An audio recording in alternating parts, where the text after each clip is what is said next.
Good morning students, 8th class. चलिए फिर से स्वागत है आपका विज्ञान विषय की क्लास में। और बच्चों, विज्ञान विषय में पाठ 9 पढ़ रहे थे हम लोग, जंतुओं में जनन। जंतुओं में जनन में मनुष्य में जनन में आपको मैंने बताया था कि किस तरह से मादा जनन अंग होते हैं या मादा जनन तंत्र के कौन कौन से भाग होते हैं पिछले वीडियो में, और नर जनन तंत्र के कौन कौन से भाग होते हैं ये भी बताया था कि मादा जनन अंग के द्वारा जो है वो अंडाणु या मादा युग्मक उत्पन्न किए जाते हैं और नर जनन तंत्र के द्वारा शुक्राणु या नर युग्मक उत्पन्न किए जाते हैं। अब हम लोग अगली घटना जो है वो निषेचन पढ़ेंगे। देखिए, शुक्राणु का अंडाणु से मिलना या मादा युग्मक और नर युग्मक का संलयन, आपस में संगलित होकर के दोनों का एक बन जाना या एक केंद्रक में ही समाहित हो जाना, ये जो है वो निषेचन की घटना कहलाती है, जिससे कि भ्रूण बनता है या युग्मनज बनता है। तो देखेंगे निषेचन क्या होता है। जनन प्रक्रम का पहला चरण शुक्राणु और अंडाणु का संलयन है, यानी निषेचन है। जब शुक्राणु अंडाणु के संपर्क में आते हैं तो इनमें से एक शुक्राणु अंडाणु के साथ संलयित हो जाता है, यानी जुड़ जाता है। शुक्राणु और अंडाणु का ये संलयन निषेचन कहलाता है। तो ये आपकी डेफिनेशन है यहाँ से निषेचन की, कि शुक्राणु और अंडाणु का या मादा युग्मक या नर युग्मक का जो संलयन है वो निषेचन कहलाता है। चित्र 9.5, निषेचन के समय शुक्राणु और अंडाणु संलयित होकर एक हो जाते हैं। निषेचन के परिणाम स्वरूप क्या बनता है? युग्मनज का निर्माण होता है। चित्र 9.6 में देखेंगे आप। देखिए इस तरह से, देखिए शुक्राणु जो है अपने पूंछ के बल तैरता हुआ अंडाणु तक पहुंचता है और इसके अंडाणु की बाहरी दीवार को भेद करके, ये देखो आप, ये शुक्राणु जो है वो अंडे तक, ये अंडाणु है, अंडाणु तक पहुंचेंगे और इसकी बाहरी दीवार को भेद करके इसके केंद्र तक आ जाएंगे। ठीक है, केंद्रक तक आने के बाद ये देखिए दोनों के केंद्रक संलयित हो गए हैं, संगलित हो गए ना, और दो की बजाय जो है वो एक ही कोशिका आपको नजर आ रही है। यहाँ पर दोनों केंद्रक संगलित हो गए, ये युग्मनज है। इस तरह से निषेचन की क्रिया में जब अंडाणु और शुक्राणु मिलते हैं तो ये युग्मनज बन जाता है। ठीक है, क्या आपको जानकारी थी कि एक युग्मनज व्यष्टि का प्रारंभ है। व्यष्टि का यानी एक समूह का प्रारंभ है युग्मनज, क्योंकि एक कोशिकीय युग्मनज ही आगे चल करके क्या होता है, शिशु या जीव में परिवर्तित होता है।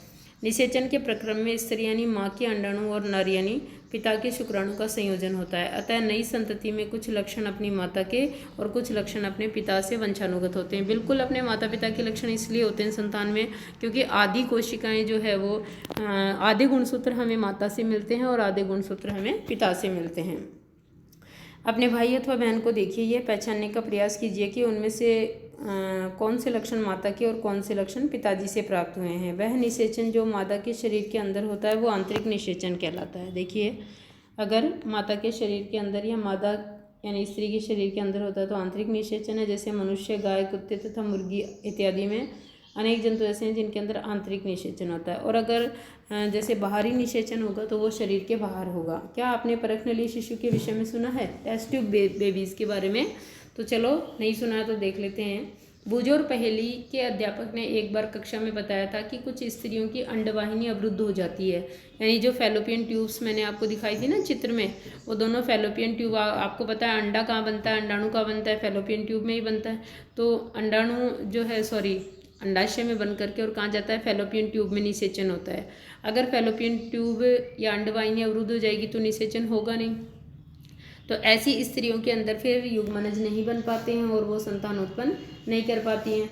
तो फैलोपियन ट्यूब अवरुद्ध हो जाती है तो क्या होता है, ऐसी स्त्रियां शिशु उत्पन्न करने में असमर्थ होती हैं, क्योंकि निषेचन के लिए शुक्राणु मार्ग अवरुद्ध होने के कारण फैलोपियन ट्यूब से ही तो पहुंचता है अंडे तक, शुक्राणु होने के कारण अंडाणु तक नहीं पहुंच पाते। ऐसी स्थिति में डॉक्टर या चिकित्सक ताज़ा अंडाणु एवं शुक्राणु एकत्रित करके, यानी पिता से शुक्राणु ले लिए जाते हैं और माता से अंडाणु जो अंडाशय में बने हैं उसके वो इकट्ठे करके उचित माध्यम में कुछ घंटों के लिए एक साथ रखते हैं।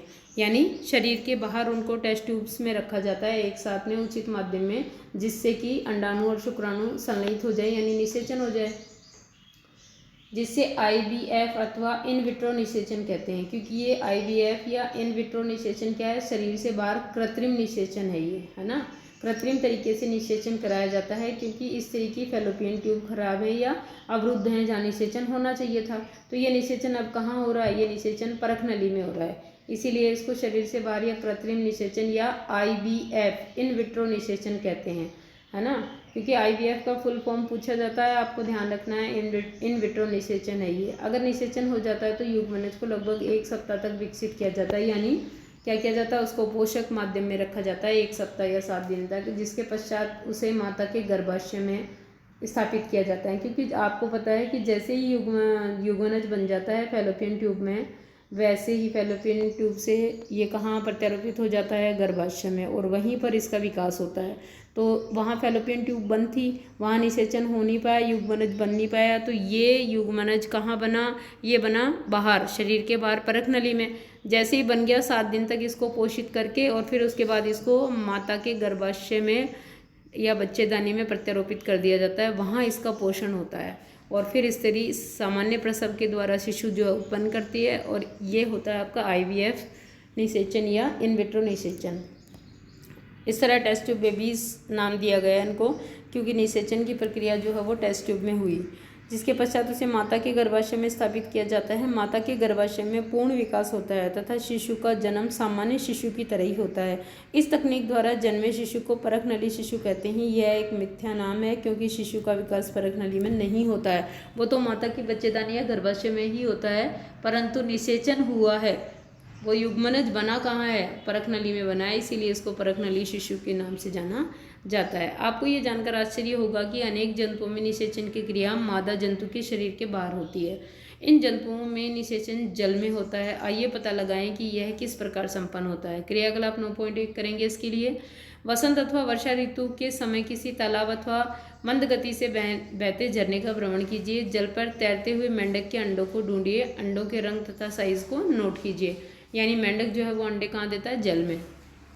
वसंत अथवा वर्षा ऋतु में मेंढक तथा टोड पोखर में, टर्टर बोलते हैं ना, वो टोड होते हैं बड़े मेंढक, है ना, पोखर तालाब और मंद गति से बहते झरने की ओर जाते हैं। जब नर तथा मादा एक साथ पानी में आते हैं तो मादा सैकड़ों अंडे देती है। मुर्गी के अंडे की तरह मेंढक के अंडे कवच से ढके नहीं होते तथा यह अपेक्षाकृत बहुत कोमल होते हैं।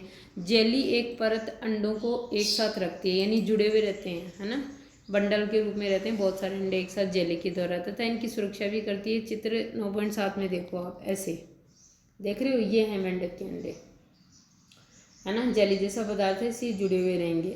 अब क्या होगा, मादा जैसे ही अंडे देती है, नर उस पर शुक्राणु छोड़ देता है। प्रत्येक शुक्राणु अपनी लंबी पूंछ की सहायता से जल में इधर उधर तैरते रहते हैं। शुक्राणु अंड कोशिका के संपर्क में आते हैं, जिसके फलस्वरूप निषेचन हो जाता है।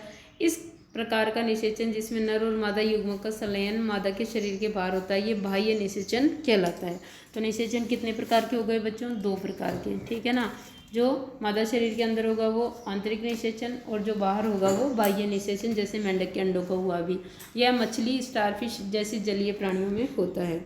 अब बुझो क्या कह रहा है, मछली और मेंढक एक साथ सैकड़ों अंडे क्यों देते हैं, जबकि मुर्गी एक समय केवल एक ही अंडा देती है। तो पहले क्या करिए, यद्यपि यह जंतु सैकड़ों अंडे देते हैं तथा लाखों शुक्राणु निर्मोचित करते हैं, सारे अंडों का निषेचन नहीं होता है, वह नया जीव नहीं बन पाते हैं। इसका कारण यह है कि अंडे एवं शुक्राणु निरंतर जल की गति, वायु एवं वर्षा से प्रभावित होते हैं और अनावृत होते रहते हैं, है ना। तालाब में दूसरे ऐसे जंतु भी होते हैं जो इन अंडों का भोजन करते हैं, यानी खा जाते हैं। तो इस तरह से जितने भी अंडे देते हैं या जितने भी शुक्राणु उत्पन्न करते हैं, वो सारे जीवित नहीं रह पाते, वरना जीव बहुत हो जाते हैं यहाँ पर। अतः अंड कोशिकाओं एवं शुक्राणुओं का बड़ी संख्या में उत्पन्न होना आवश्यक है, ताकि उनमें से कुछ में निषेचन सुनिश्चित किया जा सके। देखो, बड़ी संख्या में उत्पन्न होते हैं, इसीलिए कुछ का निषेचन हो जाता है और जीव उत्पन्न होते हैं, है ना। अगर 1 या 2 होते तो वो भी नष्ट हो सकते थे, और हो सकता था कि बिल्कुल ही निषेचन ना हो और नए जीव ना बने। तो इस तरह से आपने देखा। तो यहाँ से आज का जो होमवर्क है आपका वो क्या है कि परख नली शिशु क्या परख नली शिशु जो है वो क्या है, IVF क्या है, इसके अलावा निषेचन निषेचन क्या है और निषेचन के कितने प्रकार होते हैं। 2 होते हैं, आंतरिक और बाह्य निषेचन। ये प्रश्न आपको यहाँ से करने हैं एज ए होमवर्क।